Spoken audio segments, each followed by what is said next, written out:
Hello guys, आज से मैं वॉकिंग डेड सीजन 1 के सारे एपिसोड्स एक्सप्लेन करने वाली हूँ, जो कि एक बहुत फेमस हॉरर ड्रामा थ्रिलर है और इसके पूरे एपिसोड्स मैं 1 बाय 1 एक्सप्लेन करूंगी। तो ज्यादा देर ना करते हुए चलिए चलते हैं एपिसोड नंबर 1 की तरफ, जो है डेज गॉन बाय। स्टार्टिंग के सीन में हम रिक को देखते हैं, जो कि एक पुलिसमैन है। वो कार में खत्म गैस को लेने के लिए एक जगह पर उतरता है और वहाँ हम बहुत सी चीजों को फैला हुआ देखते हैं, जैसे कि बहुत सी कार्स टूटी फूटी पड़ी थी और काफी सामान इधर उधर फैला हुआ पड़ा था, और साथ ही लोगों की डेड बॉडीज भी पड़ी हुई थी जिन पर बहुत सारी मक्खियां भिनक रही थी। फिर तभी रिक थोड़ी सी दूरी पर जाता है और उसे कुछ आवाज सुनाई देती है। जैसे ही वो कार के नीचे देखता है, उसे किसी के पैर दिखते हैं जिसने बनी बाथ स्लीपर्स पहनी हुई थी। फिर जैसे ही रिक उठ कर देखता है तो वो एक छोटी गर्ल थी और रिक उसे आवाज लगाकर रोकने की कोशिश करता है, पर जैसे ही वो गर्ल पीछे मुड़ती है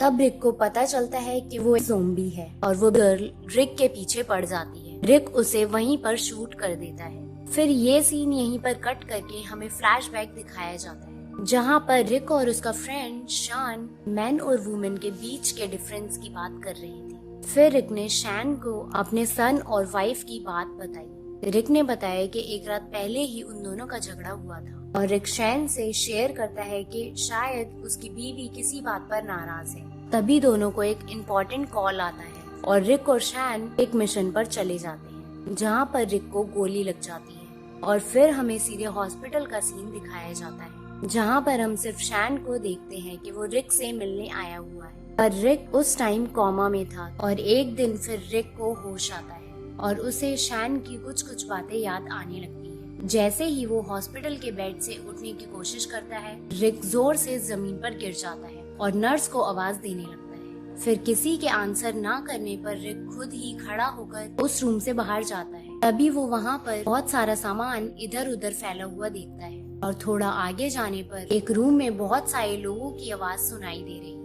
और डरते हुए रिक जल्दी से उस हॉस्पिटल से बाहर निकल आता है, पर बाहर का माहौल भी कुछ ज्यादा अच्छा नहीं था। रिक को चारों तरफ बहुत सारी डेड बॉडीज दिखाई देती हैं और देखकर ऐसा लगता है जैसे मानो उस शहर में अब कोई भी जिंदा नहीं बचा था। और इस बात से परेशान होते हुए रिक जल्दी से अपने वाइफ और सन को देखने के लिए अपने घर पर जाता है, पर उसे अपने घर में कोई नहीं मिलता। फिर रिक बहुत ज्यादा दुखी हो जाता है और अपने घर के बाहर जाकर बैठ जाता है। तभी रिक को फील होता है कि जैसे कोई उसके पीछे खड़ा हुआ है, और वो अपने बेटे कार्ल का नाम लेते हुए पीछे मुड़ता है, पर पीछे से एक यंग बॉय उस पर हमला कर देता है और रिक फ्लोर पर गिर जाता है। और उस यंग बॉय के फादर भी वहाँ आ जाते हैं और उनकी तरफ आ रहे एक ज़ोंबी को वो शूट कर देता है। तभी मॉर्गन को भी लगता है कि शायद रिक भी एक ज़ोंबी है, और ये चीज मॉर्गन जैसे ही रिक से पूछता है, रिक बेहोश हो जाता है। थोड़ी देर बाद रिक की आंख मॉर्गन के बेडरूम में खुलती है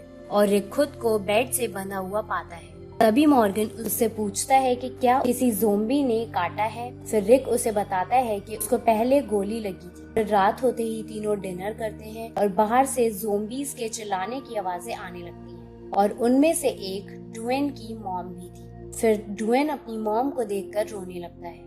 इसके बाद हम नेक्स्ट मॉर्निंग का सीन देखते हैं, जहाँ पर मॉर्गन रिक को ज़ोंबीज को मारने का तरीका बता रहा था। और कुछ देर बाद रिक मॉर्गन और ड्वेन के साथ दोबारा से अपने घर पर जाता है और वो नोटिस करता है कि वॉल पर उसकी फैमिली फोटो और एल्बम्स नहीं है। तभी रिक खुश होकर मॉर्गन से बोलता है कि शायद उसकी वाइफ कार्ल को लेकर किसी सेफ जगह पर चली गई है, क्योंकि वहाँ पर उनके फैमिली फोटोज और एल्बम्स नहीं है। और तभी मॉर्गन हंसकर ऐसा ही कुछ अपनी वाइफ के बारे में भी बताता है कि वो लोग शायद अटलांटा गए होंगे, जहाँ पर प्रिवेंशन सेंटर है। तभी रिक वहाँ पर जाने का डिसाइड करता है। अटलांटा निकलने से पहले रिक कुछ जरूरी सप्लाईज को कलेक्ट करने के लिए पुलिस स्टेशन जाता है, जहाँ से उसे बहुत सारी गन्स और यूनिफॉर्म मिलती है। फिर हम तीनों को वहाँ से निकलते हुए देखते हैं। उसी जगह पे सरवाइव करने के लिए रिक मार्गन को बहुत सारी गन्स देता है और फिर मार्गन और ड्रूइग को छोड़कर रिक वहाँ से निकल जाता है। तभी एक साइड हम मार्गन को देखते हैं जो कि अपनी विंडो पर बैठकर ज़ोंबीज को शूट कर रहा था, और जैसे ही मार्गन की वाइफ उसके सामने आती है वो अपनी वाइफ को शूट नहीं कर पाता